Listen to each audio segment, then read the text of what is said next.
भाग्य का लिखा कभी नहीं मिटता है। मित्रों, एक समय की बात है जब देवर्षि नारद मुनि नारायण नारायण का जप करते हुए यमपुरी में पधारते हैं। तब उन्हें आता हुआ देख यमराज प्रसन्न होते हैं और कहते हैं, हे देवर्षि नारद, आपका स्वागत है। कहीं अवश्य कोई महत्वपूर्ण प्रश्न लिए आज आप यहां पधारे होंगे। तब नारद मुनि कहते हैं, हे धर्मराज, आपको मेरा सादर प्रणाम। मैं आज मेरी एक शंका को लिए आपके पास आया हूं। हे धर्मराज, आज मैं मनुष्य के भाग्य के बारे में जानना चाहता हूं। हे यमराज, मैं जानना चाहता हूं कि क्या भाग्य का लिखा बदला जा सकता है। तब यमराज मुस्कुराते हुए कहते हैं, हे मुनीश्वर, प्राणी चाहे अपने भविष्य को बदलने का कितना भी प्रयास क्यों ना कर ले, उसे अपने कर्मों का फल तो अवश्य ही भोगना पड़ता है। वह कभी अपने कर्मों से बच नहीं सकता। जैसी करनी होगी वैसी ही भरनी। यह वाक्य तो आपने सुना ही होगा, अर्थात जैसे आप कर्म करोगे, चाहे वह सत्कर्म हो या कुकर्म, वैसा ही आपको फल भी प्राप्त होगा। हे मुनिवर, आज मैं आपको इसी विषय में मनुष्य के भाग्य की लिखी एक कथा सुनाता हूं। इस कथा के माध्यम से आपके मन की सभी आशंकाएं दूर होंगी। आप इसे पूरा ध्यान से सुनें। तब देवर्षि नारद कहते हैं, हे धर्मराज, इस पावन कथा को मैं पूरा ध्यान से सुनूंगा और समस्त मानव जाति के कल्याण हेतु मैं इस कथा का प्रसार अवश्य ही करूंगा। मित्रों, धर्मराज कहते हैं, हे मुनीश्वर, एक समय की बात है। अध्यादेश में शिवकुमार नाम का एक बहुत ज्ञानी ब्राह्मण अपने परिवार के साथ रहता था। वह उस राज्य के राज मंदिर में पुजारी का काम करता था।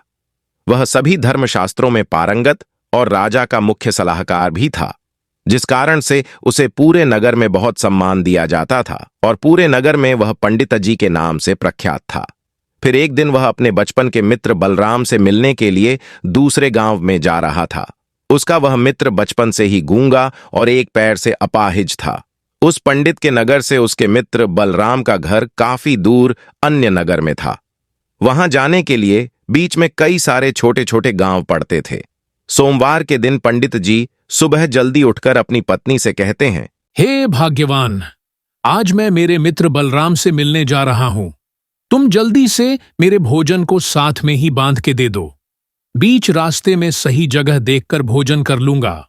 तब उसकी पत्नी कहती है, ठीक है जी, मैं अभी आपके साथ भोजन सहित अन्य कुछ सामान देकर सारा प्रबंध कर दिए देती हूं।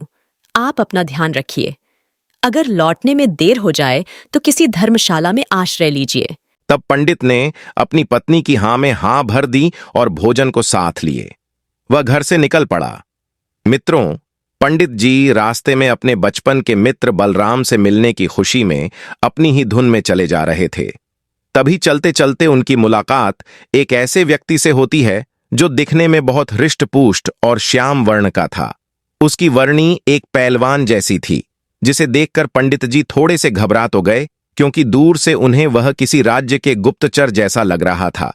किंतु उसके हाव भाव से ऐसा प्रतीत हो रहा था कि मानो वह किसी का इंतजार कर रहा है। जब पंडित जी चुपचाप वहां से गुजर रहे थे, तब वह भी पंडित के साथ चलने लगता है और पंडित जी की तरफ देखकर मुस्कुराता है, मानो जैसे पंडित उसके जान पहचान का हो। पंडित जी सोचते हैं कि चलो अच्छा हुआ, साथ साथ चलने से अपना सफर आसानी से कट जाएगा। बातों की शुरुआत करने के लिए पंडित जी ने उस व्यक्ति से उसका नाम पूछा तो उसने अपना नाम महाकाल बताया। मित्रों, पंडित को यह नाम कुछ अजीब सा लगा, लेकिन उन्होंने उसके इस विचित्र नाम के विषय में कुछ और पूछना उचित नहीं समझा। उसके बातों से पता चला दोनों को एक ही गांव में जाना था। अब दोनों धीरे धीरे साथ में चल रहे थे। तभी रास्ते में एक गांव आता है। उस गांव का प्रवेश द्वार आते ही महाकाल ने पंडित से कहा, हे पंडित जी, आप आगे चलो, मुझे इस गांव में एक छोटा सा काम है। मैं उसे पूरा कर आपसे आगे के रास्ते में आपसे मिलता हूं। तब पंडित ने कहा, ठीक है भाई, और वह आगे रास्ते में चल देता है। पंडित जी उसी गांव के बाहर वाले रास्ते से अगले गांव की ओर निकल पड़े। तब कुछ देर बाद उसी गांव में खबर फैली कि किसी एक व्यक्ति को जंगली सांड ने अपनी सींग में फंसाकर मार दिया है। जैसे ही सांड ने उस व्यक्ति को मार दिया और पूरा गांव उस जगह पर इकट्ठा हुआ। लेकिन ठीक कुछ ही देर में महाकाल पंडित के पास वापस आ गया और फिर से उन दोनों ने आगे चलना शुरू किया। अब आगे एक नदी को पार करके दूसरे गांव में जाना था और उसी नदी किनारे पर एक छोटी सी नाव थी। तभी पंडित और महाकाल सहित 4 लोग उसी छोटी सी नाव में सवार होकर नदी को पार करने लग जाते हैं। जब वह नाव एक किनारे से दूसरे किनारे जाती है, तभी पंडित जी उस नाव से उतर जाते हैं, लेकिन महाकाल कहते हैं, पंडित जी, आप इस गांव के मंदिर की ओर जाओ, मैं आपको वहीं मिलता हूं। और पंडिता जी वहां से निकल जाते हैं।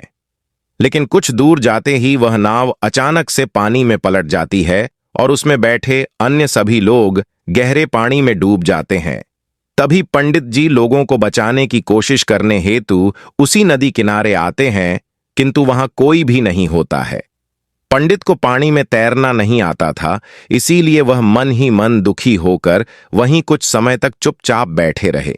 लेकिन तभी उनका राही मित्र महाकाल अचानक से नदी से बाहर आता है, जिसे देखकर पंडित जी थोड़े खुश तो होते हैं, लेकिन महाकाल ने उन्हें बताया कि पंडित जी, उस नाव में जो भी था मैं किसी को भी नहीं बचा सका और ना ही कोई बच सकता है। पानी का बहाव अब काफी बढ़ चुका है, जो हुआ विधाता की करनी है। चलो हम आगे चलते हैं। मित्रों, दुखी मन से पंडित जी महाकाल के साथ अब आगे की गांव की ओर निकल जाते हैं और चलते चलते तीसरे गांव के द्वार पर पहुंच जाते हैं। उस गांव के बाहर एक बड़ा ही सुंदर और विशाल शिव मंदिर बना हुआ था। वहां पर आराम करने की सुविधा काफी अच्छी लग रही थी और पंडित जी के मित्र का घर अभी वहां से बहुत दूर था और रात भी होने वाली थी। तो पंडित ने महाकाल से कहा, मित्र, अभी रात्रि होने वाली है। पूरे दिन चलते चलते हम थक भी चुके हैं और मुझे तेज भूख भी लग रही है। तो यहां पर हम भोजन करते हैं। मैंने मेरे साथ कुछ भोजन लाया है। हम इसे ही मिल बांट कर खा लेते हैं और यहीं पर हम विश्राम कर लेते हैं। फिर सुबह के समय आराम से आगे की यात्रा जारी करेंगे। ठीक है, आज की रात हम यहीं रुक जाते हैं। और महाकाल ने पंडित जी से कहा, पंडित जी, आप यहीं विश्राम करो। मुझे इस गांव में किसी को कुछ महत्वपूर्ण समाचार देने हेतु जाना है। आप भोजन करके यहीं विश्राम करो। मैं थोड़े ही समय के पश्चात वापस आकर भोजन कर लूंगा। इतना कहकर वह वहां से चला जाता है। लेकिन उसके जाने के कुछ ही समय के बाद उस गांव में अचानक अफरा तफरी का माहौल हो जाता है और एक व्यक्ति जोर जोर से चिल्लाते हुए भागता हुआ उस ओर आता है और कहता है, बचाओ बचाओ, मेरा घर और पूरा परिवार आग की चपेट में आ चुका है। हे भगवान, मेरे परिवार की रक्षा करो। मित्रों, तभी चारों ओर से धुआं उठता हुआ दिखाई देता है और देखते ही देखते पूरे गांव में आग लग जाती है। अब उस परिवार को बचाना मुश्किल था। कुछ लोगों ने प्रयास किया, पर कोई उस परिवार को बचा नहीं सका। अब पंडिता जी ने हैरानी से सोचा कि यह महाकाल जहां भी जाता है, वहां कोई ना कोई अनहोनी जरूर हो जाती है। कुछ तो गड़बड़ जरूर है इस व्यक्ति में। लेकिन पंडित ने रात्रि में महाकाल से कुछ भी पूछना उचित नहीं समझा और वे दोनों ही सो गए। फिर अगली सुबह होते ही दोनों फिर से अपनी यात्रा शुरू कर देते हैं। कुछ ही देर चलने के बाद रास्ते में फिर से एक गांव आता है। तब महाकाल ने फिर पंडित से कहा, आप आगे चलिए, मुझे इस गांव में अपने मित्र से मिलने जाना है। मैं अपने मित्र से मिलने के बाद आगे रास्ते में मिलूंगा। यह कहकर महाकाल वहां से चला गया। लेकिन पंडित इस बार आगे नहीं गए, बल्कि वहीं खड़े होकर महाकाल को देखते रहे कि वह कहां जा रहा है और क्या करता है। तभी थोड़ी देर बाद खेतों से लोगों की आवाज सुनाई देने लगी। किसी व्यक्ति के ऊपर पेड़ गिर गया है।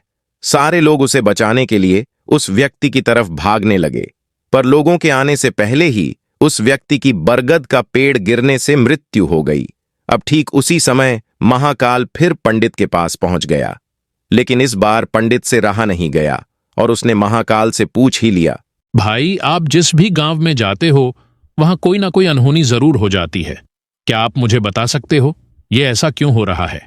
तब महाकाल ने मंद मुस्कान के साथ कहा, पंडित जी, आप तो मुझे बहुत ज्ञानी पंडित दिखाई देते हैं, इसीलिए मैं आपके साथ चलने लगा था। क्योंकि शास्त्र कहते हैं कि ज्ञानियों का साथ बहुत अच्छा होता है, इससे आपका सफर जल्दी खत्म होता है। परंतु आप अभी तक समझ नहीं पाए कि मैं कौन हूं। हे पंडित, ध्यान से सुनो। मैं एक यमदूत हूं और यमराज की आज्ञा से मैं उन लोगों के प्राण हरण करता हूं जिनकी आयु पूरी हो चुकी है। पंडित को पहले से ही इस बात की आशंका और आभास हो रहा था, ये व्यक्ति जरूर कोई भौकाल है। महाकाल के मुंह से यह बातें सुनकर वह घबरा गया, लेकिन फिर भी वह हिम्मत करके पूछता है, अगर आप सच में यमदूत हो तो मुझे बताओ, अगली मृत्यु किसकी है? तभी महाकाल ने उत्तर दिया कि हे पंडित, अगली मृत्यु तुम्हारे उसी मित्र की है जिससे तुम मिलने जा रहे हो, और उसकी मृत्यु का कारण भी तुम ही बनोगे, तथा वह अपने अंतिम क्षण तुम्हारे गोद में बिताएगा और अपने प्राणों को त्याग देगा। यह बात सुनकर पंडित जी दंग हो गए और उनके हाथ पैर ठंडे पड़ गए और वे गहरी सोच में पड़ गए और मन ही मन सोच रहे थे कि अगर सच में यह महाकाल यमदूत हुआ तो उसकी यह बात भी सच होगी और इसी कारण से मेरे बचपन के सबसे अच्छे मित्र बलराम की मृत्यु हो जाएगी। तो सबसे अच्छा तो यही होगा कि मैं अपने मित्र से मिलने ही ना जाऊं, कम से कम मैं उसकी मृत्यु का कारण तो नहीं बनूंगा। तभी धर्मराज ने मुस्कुराते हुए कहा, हे पंडित, तुम जो सोच रहे हो वह सब मुझे पता है, लेकिन तुम्हारे अपने मित्र से मिलने ना जाने से नियति नहीं बदल जाएगी। होनी को कोई टल नहीं सकता। तुम्हारे मित्र की मृत्यु तो निश्चित है और वह अगले कुछ ही पलों में घटित होने वाली है। महाकाल के मुंह से ऐसी बातें सुनकर पंडित को बड़ा झटका लगा, क्योंकि महाकाल ने पंडित के मन की बातें पढ़ ली थीं, जो कि एक सामान्य व्यक्ति के लिए संभव नहीं है। अब पंडित को विश्वास हो गया कि यह महाकाल तो सच में यमदूत ही है। जब पंडित को यह पूर्ण विश्वास हो गया कि महाकाल जी यमदूत हैं, पर पंडित अपने मित्र की मृत्यु का कारण नहीं बनना चाहता था, इसलिए वह पलटकर अपने गांव की तरफ वापस भागते हुए जाने लगा। लेकिन जैसे ही पंडित वापस जाने के लिए मुड़ा तो उसने देखा कि उसका मित्र तेजी से उसकी तरफ चला आ रहा है, जो कि पंडित को देखकर अत्यंत प्रसन्न दिखाई पड़ रहा था। अपने मित्र के आने की गति को देखकर पंडित को ऐसा लगा कि जैसे उसका मित्र काफी देर से उसका ही पीछा कर रहा है, लेकिन वह बचपन से ही गूंगा था तथा एक पैर से अपाहिज भी था, इसीलिए ना तो वह पंडित को आवाज दे पाया था और ना ही उस तक पहुंच पा रहा था। भागने की तेजी के कारण उसे उसके तरफ तेजी से आने वाली घोड़ा गाड़ी भी नजर नहीं आई। घोड़े की तेज टक्कर ने उसे जमीन पर गिरा दिया। टक्कर इतनी जोर की थी कि जिसे बलराम सहा नहीं सका और वह धड़ाम से नीचे गिर गया। जल्दी से पंडित अपने दोस्त बलराम के पास गया और उसे अपने गोद में लिया। घाव इतना ज्यादा था कि बलराम ने पंडित की तरफ मंद मुस्कान के साथ प्राण त्याग दिए। पंडित जोर जोर से रोने लगा और रोते रोते महाकाल की ओर देखने लगा। अब उसके मुख से कुछ भी नहीं निकल रहा था, लेकिन मानो वह कुछ पूछना चाह रहा हो कि आखिर ऐसा क्या हुआ। तभी महाकाल ने पंडित के मन में उठ रहे प्रश्नों को समझकर कहा, हे पंडित, तुम्हारे मित्र ने पिछले गांव में ही तुम्हें देख लिया था और वह वहीं से ही तुम्हारा पीछा कर रहा था, लेकिन गूंगा और लंगड़ा होने की वजह से वह तुम तक नहीं पहुंच पाया। उसने अपनी पूरी ताकत लगाकर तुम तक पहुंचने का प्रयास किया, लेकिन अपाहिज होने के कारण वह तुम तक नहीं पहुंचा, क्योंकि वह तुमसे मिलने के लिए अपनी सीमाओं को तोड़कर तुम्हारे पीछे भाग रहा था। इसी वजह से उसने उसकी तरफ तेजी से आने वाली घोड़ा गाड़ी भी नहीं दिखाई दी, पर फिर भी तुम ही अपने मित्र की मृत्यु का कारण बन गए। अब पंडित को पूर्णतः विश्वास हो गया था कि महाकाल ही यमदूत है और उसका कार्य जीवों के प्राणों को हरना है। लेकिन पंडित एक ज्ञानी व्यक्ति था। वह यह भी जानता था कि मृत्यु पर किसी का वश नहीं है, सबको एक ना एक दिन अपना देह त्यागना ही है। यही सोचकर उसने अपने आप को संभाल लिया। लेकिन अचानक ही पंडित के मन में अपनी मृत्यु के बारे में जानने की इच्छा हुई, इसलिए उसने धर्मराज से पूछा, हे यमदूत, जब मृत्यु मेरे दोस्त की होनी थी तो तुम शुरू से ही मेरे साथ क्यों चल रहे थे? यह प्रश्न सुनकर धर्मराज जोर से हंसा और बोला, मैं तो हर पल हर क्षण सभी के साथ चलता हूं, किंतु लोग पहचान ही नहीं पाते हैं, क्योंकि लोगों के पास अपनी समस्याओं के अलावा किसी और व्यक्ति, वस्तु या घटना के बारे में सोचने, समझने या उसे देखने का समय ही नहीं होता है। तब पंडित ने कहा, अगर आप ही मृत्यु है तो क्या आप यह बता सकते हो कि मेरी मृत्यु कब, कहां और कैसे होगी? तब मंद मुस्कान के साथ महाकाल ने कहा, हे पंडित, किसी भी सामान्य जीव के लिए अपनी मृत्यु के बारे में जानना ठीक नहीं है, क्योंकि कोई भी जीव हो वह अपनी मृत्यु के बारे में जानकर बहुत दुखी हो जाता है। हालांकि तुम ज्ञानी व्यक्ति मालूम पड़ते हो और तुमने जिस तरीके से अपने मित्र की मृत्यु को सहन कर लिया है, उसे देखकर लगता है कि तुम अपनी मृत्यु के बारे में जानकर भी दुखी नहीं होंगे। आगे महाकाल ने कहा, तो सुनो, तुम्हारी मृत्यु आज से ठीक 6 महीने बाद आज ही के दिन किसी दूसरे राज्य में फांसी लगने से होगी। और सबसे हैरानी की बात तो यह होगी कि तुम स्वयं ही खुशी खुशी से उस फांसी को स्वीकार कर लोगे। इतना कहकर महाकाल अचानक से वहां से अदृश्य हो गया, क्योंकि अब महाकाल के पास पंडित के साथ चलते रहने का कोई कारण न था। इसके बाद पंडित ने वहीं गांव में अपने मित्र के शरीर का अंतिम संस्कार किया और यथाशक्ति से उसका क्रियाकर्म करके अपने गांव वापस आ गया।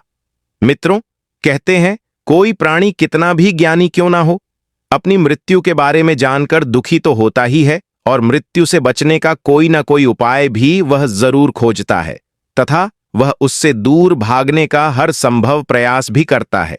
तो पंडित ने भी वही किया। क्योंकि पंडित जी उस नगर के राजा के एक मुख्य सलाहकार थे, इसलिए उसकी पहचान उस राज्य के राजा तक थी। पंडित ने सोचा कि राजा के पास तो कई सारे ज्ञानी मंत्री हैं, वह मेरी मृत्यु से संबंधित समस्या का कोई ना कोई समाधान अवश्य ही निकाल लेंगे। तब पंडित जी यही सब सोचते हुए राज दरबार में पहुंच जाते हैं और राजा से बीती सारी घटना के बारे में विस्तार से बताते हैं। तब राजा ने अपने मंत्रियों को सारी समस्या बताई और उनसे हर संभव प्रयास करने की सलाह मांगी। अंत में सभी ने विचार विमर्श करके कहा, अगर पंडित की बात सही है तो उनकी मृत्यु भी 6 महीने बाद ही होगी, लेकिन मृत्यु तो तब होगी जब वह किसी दूसरे राज्य में जाएंगे। यदि वह किसी दूसरे राज्य में जाए ही ना तो उनकी मृत्यु टल सकती है। मंत्रियों की यह सलाह राजा को भी अच्छी और योग्य लगी। इसके बाद पंडित के रहने की सारी व्यवस्था राजमहल में ही कर दी गई और राजा के आदेश के बिना उस पंडित से किसी को भी नहीं मिलने दिया जाता था। लेकिन पंडित स्वयं कहीं भी आ जा सकता था, ताकि पंडित को यह न लगे कि वह राजा की कैद में है। परंतु पंडित डर के मारे स्वयं ही कहीं आता जाता नहीं था। मित्रों, धीरे धीरे 5 महीने गुजरत गए और पंडित की मृत्यु का समय नजदीक आने लगा और अंततः वह भी दिन आ गया जिसके अगले दिन पंडित की मृत्यु होनी थी। तो जिस दिन पंडित की मृत्यु होनी थी उसकी एक रात पहले पंडित डर के मारे जल्दी ही सो गया। जल्दी से वह रात बीत जाए और अगला दिन आ जाए ताकि उसकी मृत्यु टल सके। यही सोचकर वह जल्दी सो जाता है, लेकिन पंडित को नींद में चलने की बीमारी थी और अपनी इस बीमारी के बारे में वह स्वयं भी नहीं जानता था। तो फिर राजा मंत्री या किसी वैद्य को इसके बारे में बताने का कोई प्रश्न ही नहीं उठता। पंडित अपनी मृत्यु को लेकर बहुत चिंतित था। वह पिछले कई दिनों से ठीक से सो भी नहीं पा रहा था और नींद में चलने की बीमारी भी तभी होती है जब व्यक्ति ठीक से कई दिन सो नहीं पा रहा हो। तो उस रात भी पंडित को नींद में चलने का दौरा पड़ा। तभी नींद में ही पंडित अचानक से वह उठा और महल से निकलकर अस्तबल में गया। क्योंकि पंडित राजा का खास मेहमान था, इसलिए किसी भी पहरेदार ने उसे नहीं रोका और ना ही किसी तरह की कोई पूछताछ की। अस्तबल में पहुंचकर वह सबसे तेज चलने वाले घोड़े की पीठ पर सवार होकर नींद में ही, अर्थात आंखें तो खुली थीं लेकिन उन पर दिमाग का नियंत्रण नहीं था, अपने राज्य की सीमा से बाहर दूसरे पड़ोसी राज्य में चला गया। इतना ही नहीं, वह दूसरे राज्य के राजा के महल में पहुंच गया। उस महल के पहरेदार ने भी उसे नहीं रोका और ना ही कोई पूछताछ की गई। उन्हें लगा पंडित शायद कोई गुप्त समाचार लेकर आया है। वहां सभी लोग रात्रि का अंतिम प्रहार होने के कारण गहरी नींद में थे। वह पंडित सीधे राजा के शयन कक्ष में पहुंचा, जहां राजा और रानी एक साथ सोते थे। वहां का राजा लघु शंका के कारण कक्ष से बाहर चला गया था। नींद में होने के कारण वह पंडित रानी से छिपक कर सो गया। मित्रों, अब जब राजा अपने कक्ष में वापस आया तो उसने देखा पंडित रानी के बगल में सोया हुआ है। तब राजा बहुत क्रोधित हो गया। राजा ने तुरंत अपने सिपाहियों से पंडित को कैद करने का आदेश दे दिया और पंडित गिरफ्तार हो गया। अब पंडित की नींद खुल गई थी। ऐसा दृश्य देखते ही पंडित बहुत ही आश्चर्यचकित हुआ। उसे तो कुछ समझ नहीं आ रहा था कि आखिर वह दूसरे राज्य में और राजा के शयन कक्ष में कैसे पहुंचा। लेकिन वहां उसकी कुछ भी सुनने वाला कोई नहीं था। सुबह होने पर राजा ने पंडित को दरबार में पेश करने का आदेश दिया और कुछ देर बाद उस पंडित को दरबार में लाया गया। पंडित को देखते ही राजा क्रोध के कारण आंख बबूला हो गया और उसे फांसी पर चढ़ा देने का हुक्म सुना दे दिया। फांसी की सजा सुनते ही पंडित कांप गया, लेकिन फिर भी थोड़ी सी हिम्मत जुटाकर वह राजा से बोला, महाराज, मैं नहीं जानता कि मैं आपके राजमहल तक कैसे पहुंचा हूं। मैं यह भी नहीं जानता हूं कि आपके शयन कक्ष तक मैं कैसे आया और आपके महल के किसी पहरेदार या सैनिक ने मुझे रोका क्यों नहीं। लेकिन मैं इतना जरूर जानता हूं कि आज मेरी मृत्यु होनी थी और वह होनी भी जा रही है। तभी पंडित की यह बात राजा को बहुत ही अजीब लगी और उसने पंडित से पूछा, तुम्हें कैसे पता कि आज तुम्हारी मृत्यु होनी है? राजा के इस प्रश्न के उत्तर में पंडित ने कहा, हाँ महाराज, एक भविष्यवाणी के अनुसार मेरी मृत्यु आज ही के दिन फांसी लगने से होगी, नहीं तो भला मैं स्वयं आपके कक्ष में आने का दुस्साहस क्यों करता। और आगे पंडित ने पिछले 6 महीने का सारा कथन राजा को सुना दिया और बोला, महाराज, मेरा क्या किसी भी सामान्य व्यक्ति में इतना साहस नहीं कि वह राजा के शयन कक्ष में रानी के साथ सो जाए। अब राजा को पंडित की बात में थोड़ा तर्क दिखाई पड़ा, परंतु उसने सोचा कि यह मृत्यु से बचने के लिए धर्मराज और उसके द्वारा अपनी मृत्यु की कोई भविष्यवाणी की कहानी बना रहा है। इसलिए राजा ने पंडित से कहा, यदि तुम्हारी बात सत्य है और आज यह तुम्हारी मृत्यु का दिन है, जैसा कि यमदूत धर्मराज ने तुमसे कहा था, तो आज तुम्हारी मृत्यु का कारण मैं नहीं बनूंगा। लेकिन यदि तुम्हारी बात झूठी निकली तो निश्चित ही आज तुम्हारी मृत्यु का दिन होगा। मित्रों, जिस राज्य से पंडित आया था उस राज्य के राजा इस राजा का मित्र था, इसलिए इस राजा ने तुरंत अपने 2 सैनिकों को पड़ोसी राजा के पास पंडित की बात की सत्यता का प्रमाण मांगने हेतु भेजा।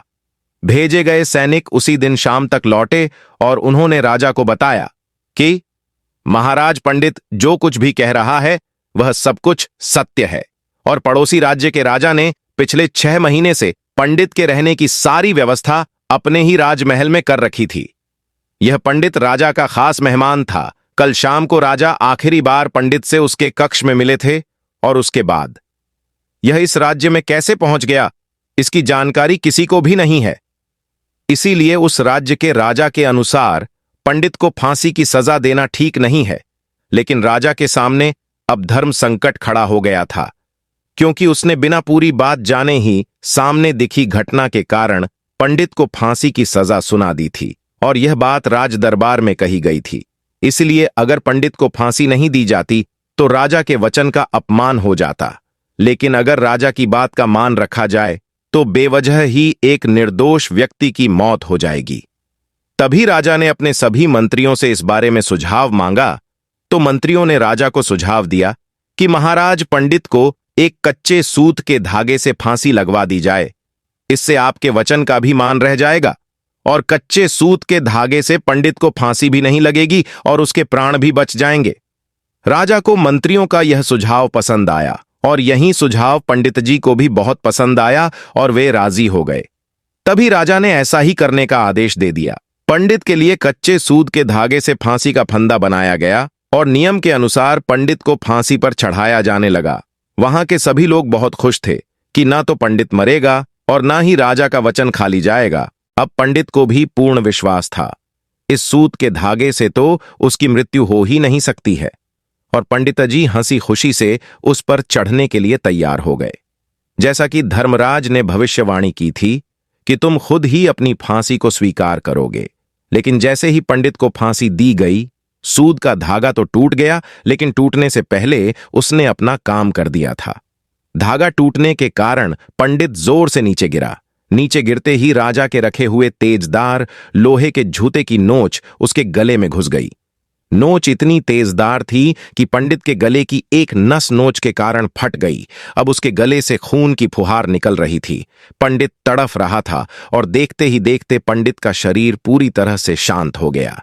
ये देख सभी लोग आश्चर्यचकित थे और पंडित को मरता हुआ देख रहे थे। किसी को विश्वास नहीं हो रहा था कि ऐसे भी किसी की मृत्यु हो सकती है, लेकिन घटना तो घट चुकी थी। मित्रों, नियति ने अपना काम कर दिया था और धर्मराज की भविष्यवाणी सच हो चुकी थी। दोस्तों, श्रीमद् भागवत गीता में भगवान श्री कृष्ण ने कहा है, जो होना होता है वह होकर ही रहता है। हम चाहे कितनी ही सावधानी बरते, कितना ही उपाय कर लें, लेकिन घटना और घटना की पूरी प्रणाली पहले से ही तय होती है, जिसे हम थोड़ा सा भी इधर उधर नहीं कर सकते हैं। शायद इसीलिए ईश्वर ने हमें भविष्य जानने की क्षमता नहीं दी है, ताकि हम अपने जीवन को ज्यादा बेहतर तरीके से जी सके। और यही बात उस पंडित पर भी लागू होती है। अगर पंडित ने महाकाल से अपनी मृत्यु के बारे में ना पूछा होता तो 6 महीने तक राजा के महल में कैद रहकर डर डर कर जीने की बजाय ज्यादा बेहतर जीवन जीता। मित्रों, यमराज कहते हैं हे मुनिवर, इस प्रकार से प्राणी के जीवन में जो भी होने वाला होता है वह बस होकर रहता है। किसी भी जीव को सुखी और शांतिपूर्ण जीवन को जीने हेतु उसे अपने भाग्य तथा भविष्य के बारे में ज्यादा चिंता नहीं करनी चाहिए। हर क्षण का आनंद लेते हुए अपने कार्यों को नित्य रूप से करना चाहिए और सदा ही धर्म का आचरण करना चाहिए। भगवान के नाम में मग्न रहना चाहिए। हरे कृष्णा हरे रामा। तो दोस्तों, उम्मीद है आपको हमारी यह कथा अच्छी लगी होगी। अगर आपकी हाँ है तो हमारे चैनल को लाइक और नए हैं तो सब्सक्राइब अवश्य करें। आप सभी का धन्यवाद।